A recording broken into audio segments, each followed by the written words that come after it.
always just working with me while I get my life together. Okay, so yes, I think it's happening. Yes, I see comments. Hey guys, Anita says still waiting on my book. It's back ordered at Target. Um, okay, so hey, happy Monday. Happy Monday to an okay start, a pleasant start for you. I know Mondays can sometimes be full of hustle and like you try to snap into it. If you're like me, I woke up this Monday and I was like, you know what? I'm about to get my life. Okay. I woke up, I went to the gym, I got myself ready for my interviews. I was like, I am no longer going to be governed by my life. I'm going to take control of my life. And so I did all of the things that you're supposed to do when that's what you're trying to do. And let me tell you how the interview that I was supposed to have was supposed to be video and audio. It was only audio. And so it's like all things started Monday. But I wanted to get on here because I haven't really shared with you all since Woman Evolve kind of made these lists, right? So if you guys are playing catch up, Woman Evolve, Break Up With Your Fears and Revolutionize Your Life came out on April 6th. Last week we found out that it is a New York Times best-selling book, which is amazing. It also made like USA Today, Street Journal. And I wanted to get on here and kind of like, you know, recap with you all, debrief a little bit about the feelings that I have about this moment, and hopefully it'll help you guys as you kind of go through your own journeys, right? So I spent a very long time, if you guys have been on the Woman Evolve journey with me, I spent a very long time like getting my heart to a place where I did not write the book so that it could be approved or validated by other systems and structures. A lot of times our success ends up being gauged on whether or not a person receives it with acclaim. And I feel like we end up messing up with that because we don't validation we want. If we don't get the acknowledgement that we desire, then we come to a place where we feel like maybe I'm not going to create anymore, or my creativity wasn't worth it. It wasn't powerful. And I am not ignorant to the fact that, you know, some of the opportunities and platforms that Woman Evolve has been exposed to as a book is something that not every author receives. And it's not because my book is better than theirs. There are so many books that are better than mine, authors who have incredible pens, incredible stories, incredible powerful information that should be shared with everyone, and yet they haven't received some of the opportunities that I've been able to receive as it relates to Woman Evolve. And so to think that making the list or making this accomplishment means that like your book is better than anyone else's book is not true. It just means that you had all of these things that came together in order for this moment to happen. And I did not want it to feel like, because I know that there are books that will never make the list, or books that have not made the list yet, that are more powerful, more incredible, more anointed than my book. And so I didn't want it to seem like this is the pinnacle of success. And so this news came in about the, you know, New York Times bestseller list last week. And I spent so long trying to like not want it, not need it, not feel validated by it, that I kind of felt weird when it happened. I told my husband, I am both amazed and indifferent. I'm both amazed and indifferent. Like I am amazed. I said this even in the launch team, like amazed and indifferent. Amazed that this has happened because I've heard that said so many times, and to think that my name is now at the end of it is powerful. You know, it's like amazing, but also indifferent because I didn't want to need it. So this is what I want to say. This is like, you guys know, I'm getting better at Instagram Live and trying to like get my thoughts together. But this is what I wanted to say. Had I started off this journey like I need to make the list, I need to make the list, I need to make the list, I gotta make the list, or this book isn't important, then I would have been relieved when I heard the news, because it'd be like, whew, we made the list, we finally did it, we got that accomplished. What I'm challenged to do now is to receive. Instead of being relieved at the success of my work, of what God has given me, I am challenged to receive the testimonies and accolades connected to it. And I guess that's what I wanted to talk to you guys about on this Monday, when we are inundated with so many opportunities, motivated for whatever. Is at the end of the day, you know, and I said this before and I'll say it again, like our ultimate motivation has to come down to, like, I did what God told me to do. And what happens after this is on God. Do you know what I mean? Like, I did what I was supposed to do. This word, this song, this business was burning down in my spirit, and I released it. I released it. I did everything that I could to make sure that every person could receive it. And that's where I get my joy from. That's where I get my peace from. And I really had to work to get my heart there, because in all transparency, I feel like I spent so long wanting to be validated after my pregnancy, after my divorce. I spent so long needing a person to validate me, like, that I had to finally take that desperation back. I had to take that insecurity away from man's hands, because if they didn't validate me, I would just keep doing whatever was necessary. Like, well, if that didn't work, let me do this. If that didn't work, it's, I don't know why I'm even on here, what I'm saying, but tendency to need other people to make you feel better about yourself, and then to receive something that would have been like so good through for me. I'm trying to come to a place where I am living in the joy and peace of not just making the New York Times bestsellers list or whatever, New York Times bestseller, peace without it.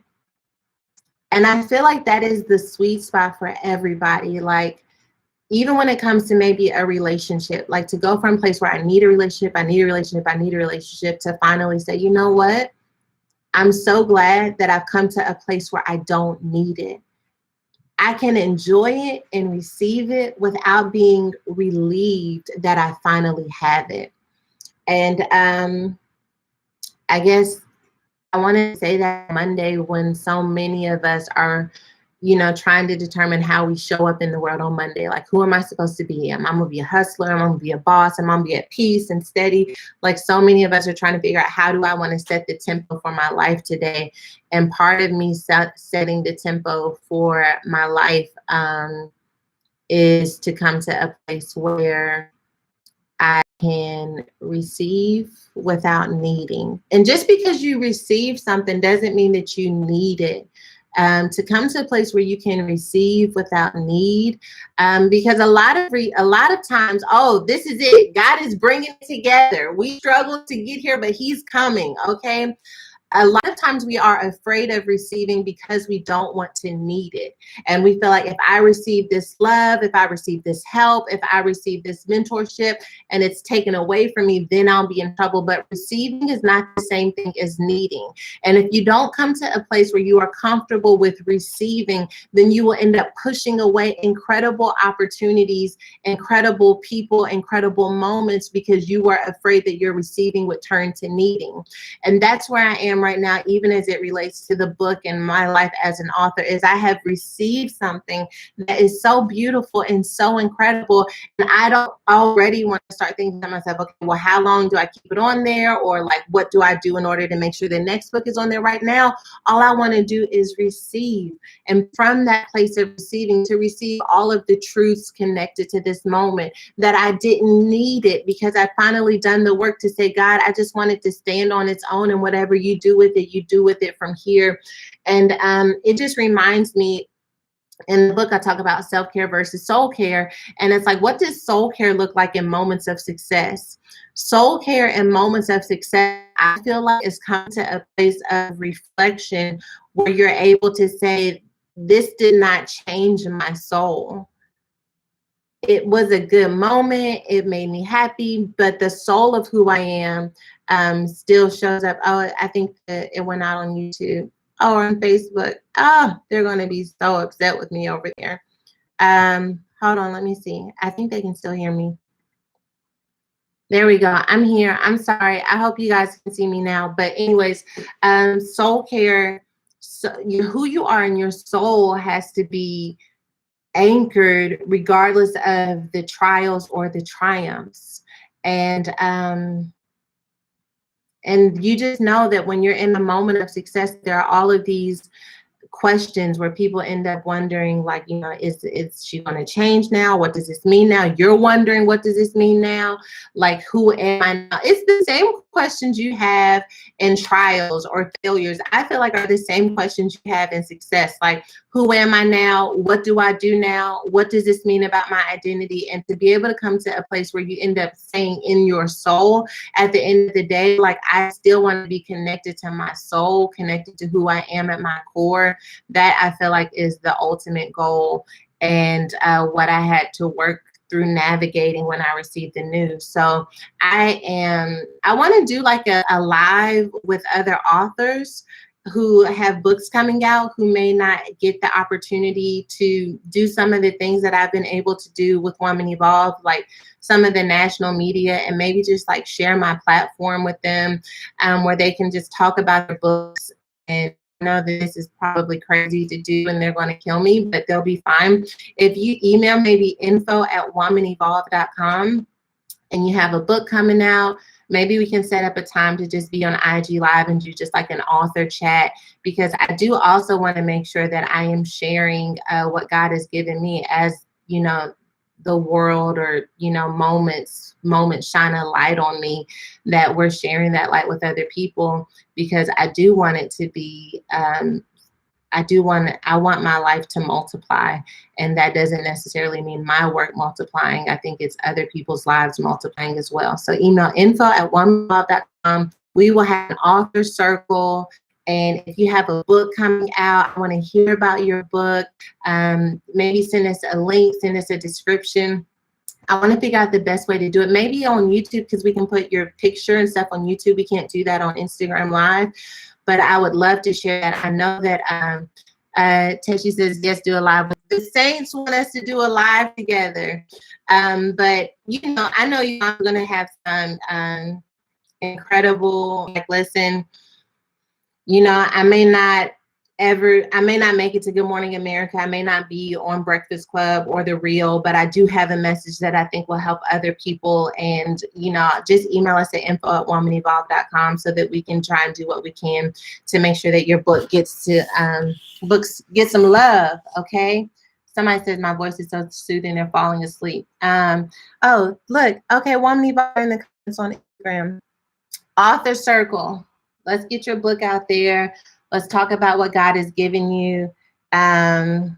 Okay, let me see. Is there anything else that I feel like I need to share while I'm on here and to have you guys? I love you. That's it. I love you. I'm glad to answer any questions you all have about the book or whatever. Let's see, let's show that. Okay. Yeah, take care of your soul. Take care of your heart. I love you guys. I'm going to be live on the podcast in about an hour for the Woman Evolve podcast.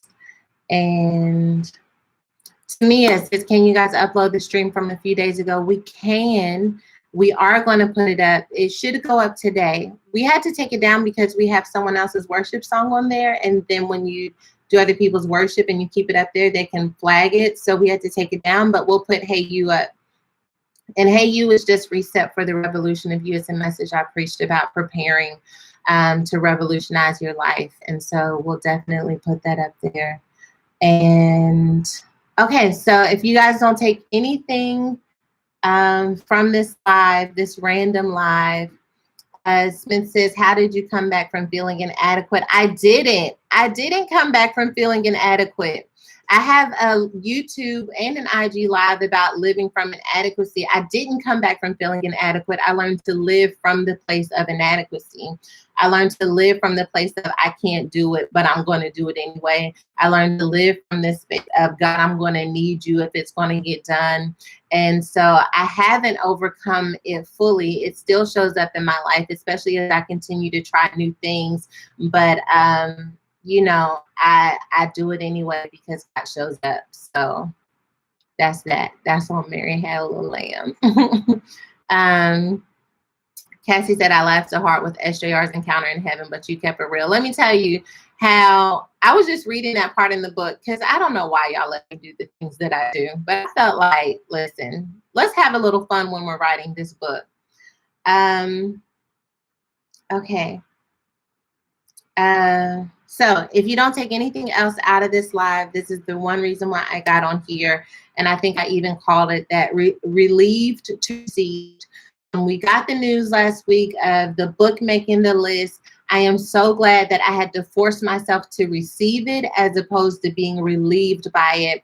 And that had so much to do with my heart posture leading up to the book coming out, that I wasn't working just to make this list. I was working so that we would leave no woman behind as it related to getting the message of this book.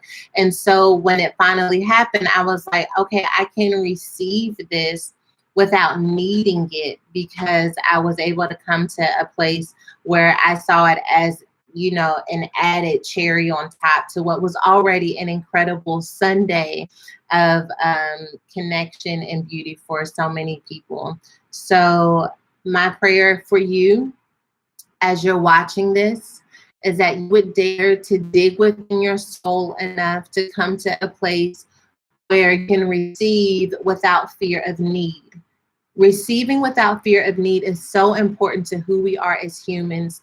You can receive without being afraid that you are then going to need it. Because if you say to yourself, I'm not going to receive it because I don't want to need it, then you miss out on the opportunity to live and receive fully the benefits and beauty of what is in front of you.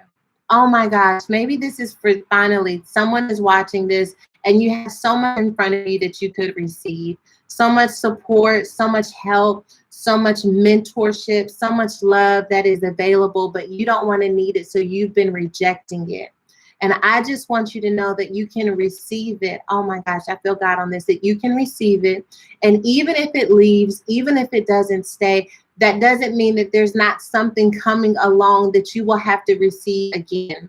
Receiving it without fear of needing it allows you to be free enough to see what you can receive next.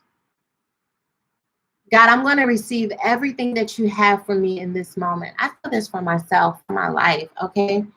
God, I'm going to receive everything that you have for me in this moment. I'm going to bring you guys into this moment, me and my relationship with God.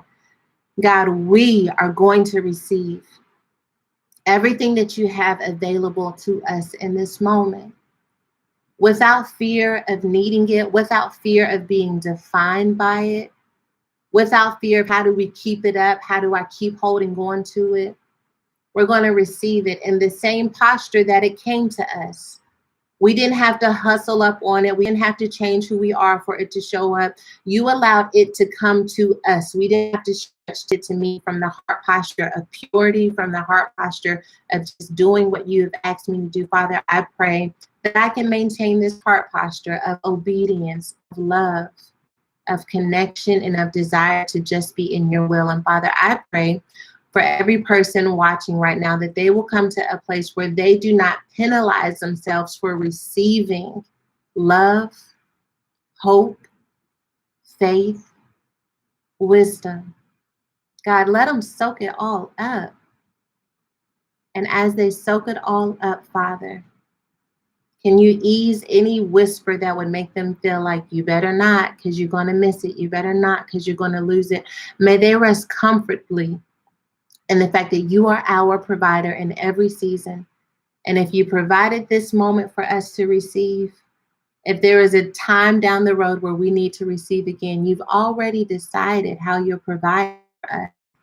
We rest in your provision. We rest in your peace. We rest in your comfort.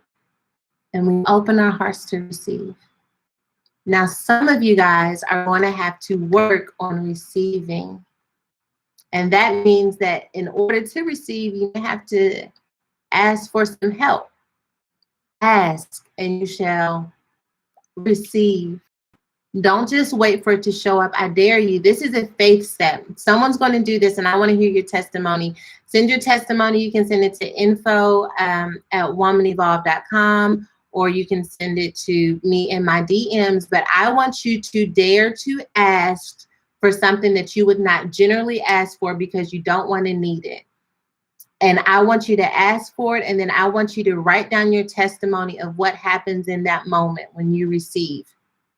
When you receive it, when you receive not even what you ask for, but what you receive about who God is and about maybe who a person is or what a relationship is based off of what you ask. I want you to write that down so that you can be reminded. If I can say it in a way that will not make you judge me, but just remind you who I am. Closed mouths don't get fed, okay? So I need that God could put something in it. How about that? How about that? Belanca says, I don't know how to ask. We got to stop. God, I'm praying that you would open up her mouth so that she can learn how to ask. You know, I need help. I'm in over my head. I need classes. I need tutoring. You gotta figure out what it is that you need to ask, and God will give you wisdom on how to do it. Okay. No, he said purr. We love a purr. We love a little purr. Okay.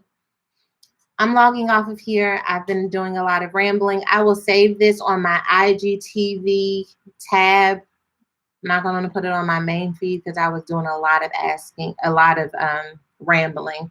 Shauna says, what do we ask for? I think that comes down to where you are in your life and what it is that you feel like you can need help, where you need help. It could be asking for patience. Ooh, we don't want to talk about it. It could be asking for forgiveness. It could be asking for wisdom. It could be asking for strategy. It could be asking for rest. You could be asking for help to get rest. Let's think outside of the realm of things. And like, what is it that I need to ask for that would help me become a better person, not have a better tangible life? You know, so learn how to ask. Shauna said, I think I need bigger goals. So you need vision, asking God for vision, asking God for vision for your life. If you want to ask God for vision for your life, break it down into chunks and ask God for vision for today. And when you ask God for vision for today, ask him, how can I be your hand to reflect you on earth? How can I do that today? And if you ask God for that, see, a lot of times we're asking God for what someone else has, or we're asking God for what we think we should have. When we purify our questions and start asking instead, God, what is it that I can do today that would allow me to reflect you on earth? Now I know for sure that my heart is in alignment with what God wants to do. I don't know if my heart is in alignment when I ask God for $1 million. I don't know if my heart is in alignment when I ask God for a spouse. I don't know. I'm just asking for stuff. And then when God doesn't give it to me, I'm upset because he didn't give me that. So I have to start with making sure that I am asking God for the alignment of what he already wants to do in the earth. And so God, what I want to ask you for is, how can I show up in the earth as a reflection of your presence? So then when you're at the grocery store, then when you're dealing with your friends, then when you're dealing with your coworkers, with that request in mind, like, God, how can I, sometimes I'll be talking to someone and I'll immediately just pray in my mind, like, God, how can I allow this to be a reflection of your presence? When I'm interviewing, I'll get really nervous. Like, I want to do well. I want to perform well. That is my purpose. That is my intention. But when I ask God, like, how can I allow your light to shine through me in this moment? Then I'm able to come into alignment with that. So ask instead, God, how can I show up as your light in the earth?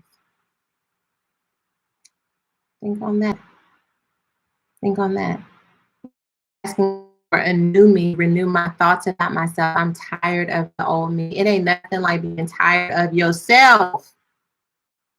Sometimes you need to be tired of you, honey. That's my life changed when I got sick of her. She was on my nerves. I was like, she is getting on my nerves. I don't like her. I don't like her. She was mean. She was angry. She was popping off on folks. She was wishing, you know how you wake up wishing somebody would, like, That's where I was living my life. And I didn't like her. I didn't like her. She was bitter, and so I needed to change that. When you talk about woman evolve, break up with your fears and revolutionize your life, that was me being like, I'm afraid of something. I was afraid of being hurt. I was afraid of being damaged even more. I was afraid of being broken. And like, listen, I ain't nobody got time to live life afraid, because from that place of fear, I was cutting up. Okay. So, be over yourself in this season. Okay. Do the opposite of what you want to do. Okay. This ain't everybody's word, but this is somebody's word. Are you ready? You a little raggedy. This is a safe space. I just want you to know, because I've been here. You got to be able to tell yourself you are raggedy. Okay. You're not making the best decisions. Okay. You're not making the best decisions. You're out here being raggedy, and God is not pleased. God is not pleased you're raggedy.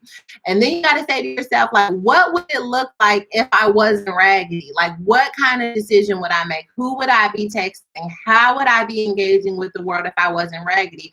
And then don't be raggedy. Get sick of you. Someone has hijacked this live because somebody's raggedy, and God wants you to not be raggedy on a Monday.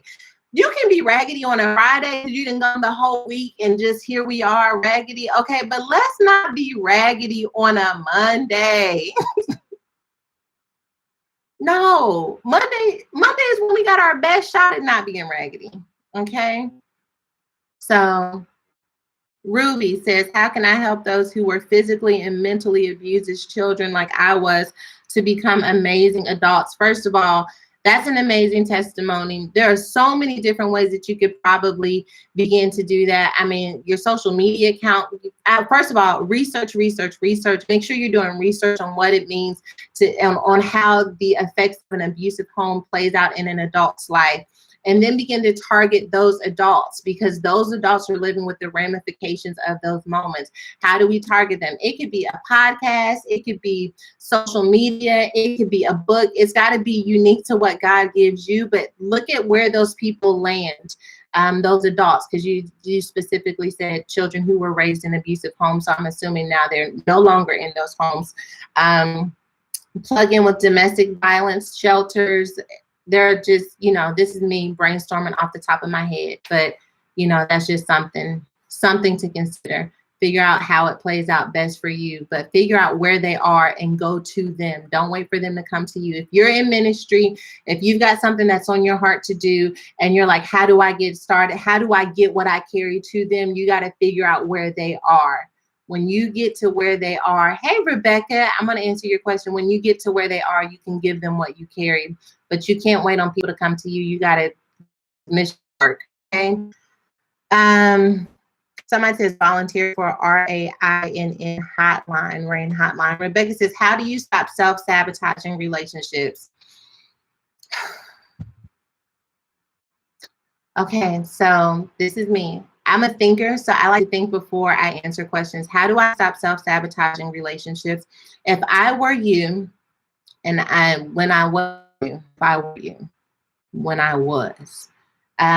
needed to figure out how the self-sabotaging was showing up in my life. Like, how is this self-sabotaging relationship changing who I am? What is the end result of the self-sabotaging relationship? Sometimes you got to do the math on your situation. You know it's not good for you, but when you break down exactly how it's not good for you, it changes things. So do the math. Divide that. The self-sabotaging is the number. Let's divide that thing out. Who am I as a result of this self-sabotaging cycle, habit, and relationship? And who would I be without it? Then let's add up. Okay, so let's divide it down to who we are, then add it up to who we should be or who we could be. Did not have those sabotaging practices. Who would I be? How would I connect with God? How would I pray? How would I be a friend? And now we're looking at two different visions of ourselves. And sometimes that can be overwhelming because the change is so large compared to where we are. Pick one thing. I would change the way I text. I would change the way I use social media. Choose one thing and activate that one thing.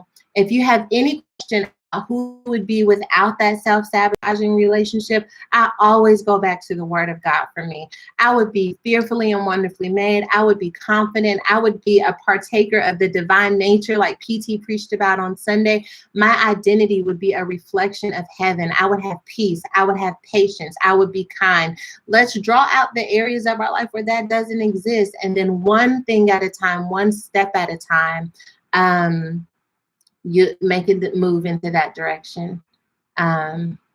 So, okay, now we're getting lots of questions. Someone says, how do I stop putting expectations onto others? It is challenging to not expect things from other people. It is very challenging. You know, I have expectations of my husband, but my expectations are based off of his presentation. I think that you should allow people to present before you expect. No, we didn't. Yes, we did. Okay.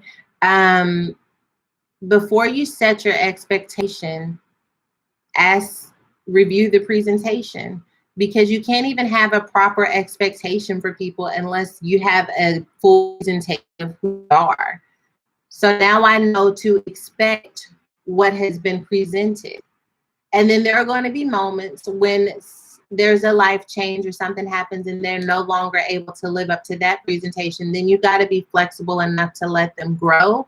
But I would avoid having expectations before presentation, because presentation is the only way to have a healthy expectation.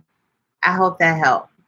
I'm going to take 2 more questions and then I'm gonna go do my other job. Unraveled Truth is, how do you move with your purpose? I think it depends on what you mean by move. If I'm gonna just answer it based off of what I think you're saying, and then if it's not right, maybe you can DM me or email the info account and I can give you a better detailed question. But how do you move with your purpose? So it requires sensitivity and it requires intentionality. Even right now, Woman Evolve is out, and you know, the book is out. I've done a lot of press for the book. Some of the press is slowing down a bit because the book is out, which is normal. And so I'm like, so what do I do next, right? What am I supposed to do next? I realize that I should be moving, whether it's going back to finish projects that I had on hold while I push the book, or seeing if there's something new that I'm supposed to be doing. It really starts with being sensitive and intentional. I can tell you right now that for me, I am sensing that I need to do something to help women who want to do the work of the book, but feel like they need accountability. So I think looking at your thrust and seeing how your thrust echoes, how your thrust can reverberate, it has a lot to do with how you determine your next move. If you've been doing workshops, then maybe it's book related. If you've been doing books, maybe it's Instagram lives. Like I'm answering your question a little bit blindly, but you know, I hope that helps. I hope that helps. I'm not sure. But I think there's something about, for me, as it relates to, somebody says, do you wear sandals in the dress? Yes, ma'am. I have heels to take a picture, but yes, I do have heels. Nandifa says, how do I hear God speak to me? I feel blocked. Creating an atmosphere. A lot of times we want God to speak in like this big boom yelling voice, and it's really about atmosphere. I think is your first beginning to really be in relationship with God. It helps to understand the character of God, which scripture does an incredible job of unpacking the character of God. But if the only way you hear from God is if someone else is speaking, then you're missing out on having your own relationship with God. And yet you have to be willing to create an atmosphere and an environment. So silence is great. To get into a room and have silence. For some reason, I'm weird. I like it to be dark. Some people can do it outside, but I like confined spaces for me. I don't know why. This is just me and my testimony. But to come to a place where I am sitting in silence and I am allowing what's on my heart to come to the surface. In the book, we talk about prayer, and I break down prayer. In order to create an atmosphere for God, it starts with praise. It starts with worship, and that doesn't mean necessarily have to turn on music. It starts with your own praise and your own worship, right? So my own praise is like, God, you are amazing. God, you are a healer. God, you've made a way. God, you are the creator of the universe. God, I marvel at your mind. You are magnificent, Father. In your presence, there is joy. In your presence, there is peace, Father. Like, I create an atmosphere where I acknowledge who God is, where I acknowledge who he is in the world, who he is in my life, who he has been over time, right? And so once you create that atmosphere for God, then there's an opportunity for you to begin to allow what's on your heart to come to the surface in the presence of God. In the presence of God, like, God, I'm struggling right now. I feel so depressed. I don't know what to do. I don't know if I should go to therapy. But remember, we've set an atmosphere for the presence of God. And as we begin to lean into the presence of God, there will be a release. You'll feel like a release on, whether it's like, I feel like I need some help. I feel like I need to go to therapy. Who should I ask for help from? And then God will highlight people in your mind as you're bringing things to the surface. It'll be someone random. He'll just highlight into your mind, and you'll think to yourself, well, I'm going to reach out to that person.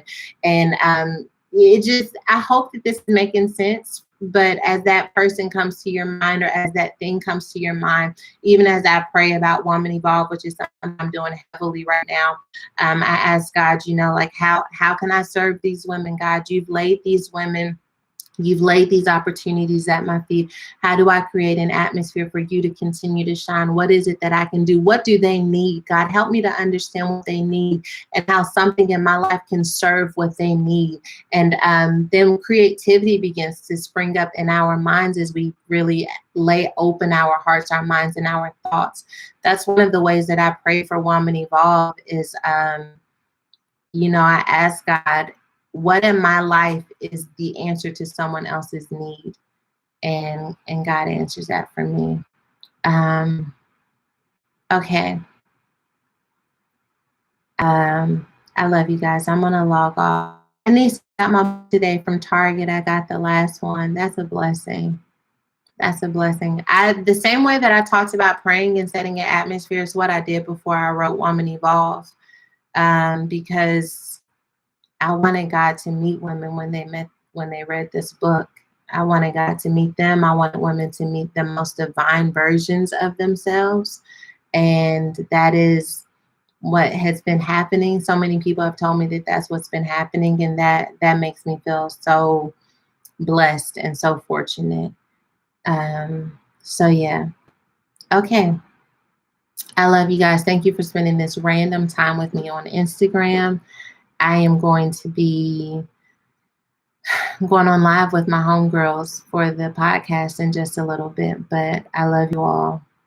And I'm going to save it. Someone just said, please save this live. I will save this on IG. It'll be on my IGTV tab. And then on Facebook and YouTube, it'll just be on the timeline. So Tay Beauty says, I can't find the Hey You will be up. We had to condense it down to just the message, and it will be up today. So, all right. I love you. I'll holler, right? Oh, and then again, if you have a book coming out, I want to share, my stories or whatever. I want to share what God is doing in your life with your book. Email info@womanevolve.com so that we can get on IG Live or, talk about your book, because I want to share your story, share your words. Okay. I'm logging off here. Bye. And then I'm logging off here.